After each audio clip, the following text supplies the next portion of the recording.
Tatlo silang nagkakaisa na di talaga maaaring mangyari ang mga claims ni Hope. Hindi po talaga. Sana ako na lang. Pero hindi talaga. Hindi talaga nililigawan. Walang ganong nangyari. Mabait lang talaga Sir James kasi kahit ako, pag umaakyat siya, oh, kumusta ka na? May anak ka na ba? Ganyan. Ay, buntis ka na? Ganyan. Sobrang saya niya kasama. Siguro si Hope, nami-misinterpret niya lang yung pakita sa kanya, Sir James. Tapos binigyan niya malaking issue. Nalulungkot ako para kay Hope kasi hindi niya alam ang ginagawa niya. Sabi namin sa kanya, Hope, tigilan mo na yung mga kwento dahil alam namin kung ano yung totoo. Si James nagsasabi sa amin na kung gaano niya kamahal yung asawa niya. Very open siya rito, misis ko. Ang term niya pa nga, kasi si misis sabi niya, pag nagpapasko, wag daw muna kasi meron silang talagang may trust silang na-build eh. Ang naging pagkakamali lang siguro, ang sabi nga sa akin ni James, ang pagkakamali niya, hindi niya nasabi sa misis niya na may isang taong na-obsess sa kanya. Yun na yung pagkakamali niya. Pero alam namin, mahal ni James, si Miss Chris. Kahapon, Biyernes, muling humarap si Hope sa Star Talk. Itinanggi niya ang mga akusasyon ni na Eliz, Nice at Mitos. Hindi po totoo yun. Sila ang unang nagpakilala sa akin kay James. Si Eliz nga, siya daw ang nagkalat sa ABS at saka sa GMA7 na kami ni James. At kung anong oras ako pumapasok sa room, anong oras nagpupunta si James. Kasi nga, binabaliktad nila ako. Siyempre, ayaw po nilang mawalan ng trabaho. Ayaw nilang madawit sa... Alam naman po natin na hindi basta-basta yung binabangga. Kaya naiintindihan ko naman po sila. Pati ang pagka-obsess ni Hope kay James ay dininay niya. Wow! Hindi po totoo yun. Alam ni James na hindi ko siya type before. Sinabi ko yun sa kanya. Dahil prangka akong tao. May mga narinig din ng Star Talk. Nagilang si James Yap ang pinagpapakitaan ng motibo ni Hope. Pati raw ang mga senior surgeons ng klinika ay inaasam ni Hope. At dahil sa dami ng mga complaint laban sa kanya, nag-awol siya kaya tuluyang natanggal sa trabaho. In the first place po, alam ko, konti lang ang doktor doon. At yung mga doktor na yun, hindi ko sila crush or type. So, hindi totoo yan? Hindi po totoo. Hindi.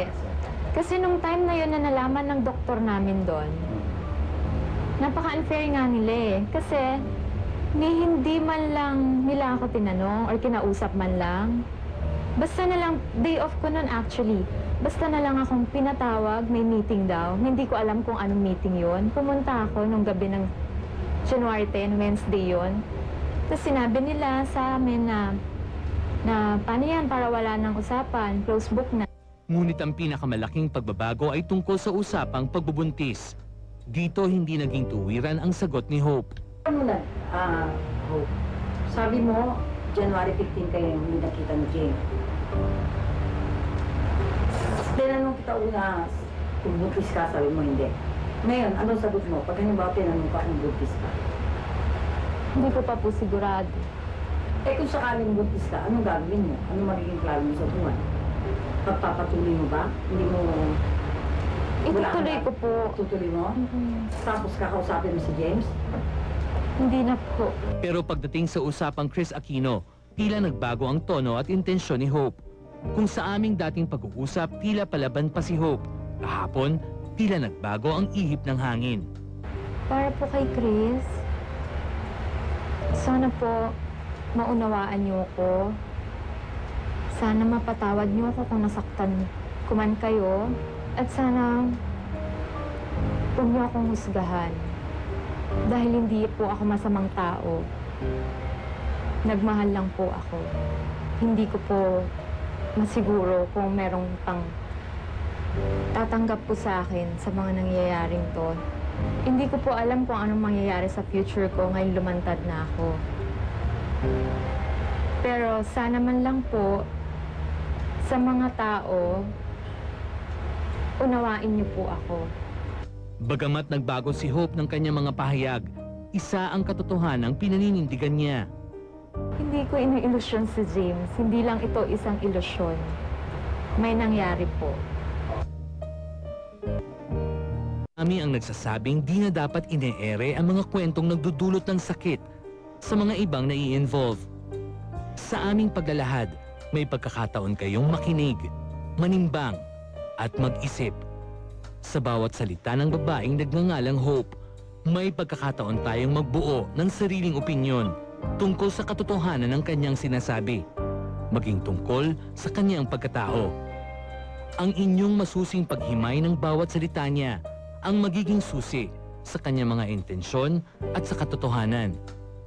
Di namin inilahad ang kwentong ito para mabigyan kayo ng aming opinyon. Nilahad namin ito upang mabuo ninyo ang sarili niyong opinyon kung siya nga ay biktima o hindi. Si Hope mismo ang nagsabi sa kanyang interview na bukas ang kanyang mga mata sa mga maaaring kahinatnan ng ating mga desisyon. Walang takot naming sasabihin kung totoo man ang sinasabi ni Hope. Ang parehong partido ay pumasok dito na bukas ang mata.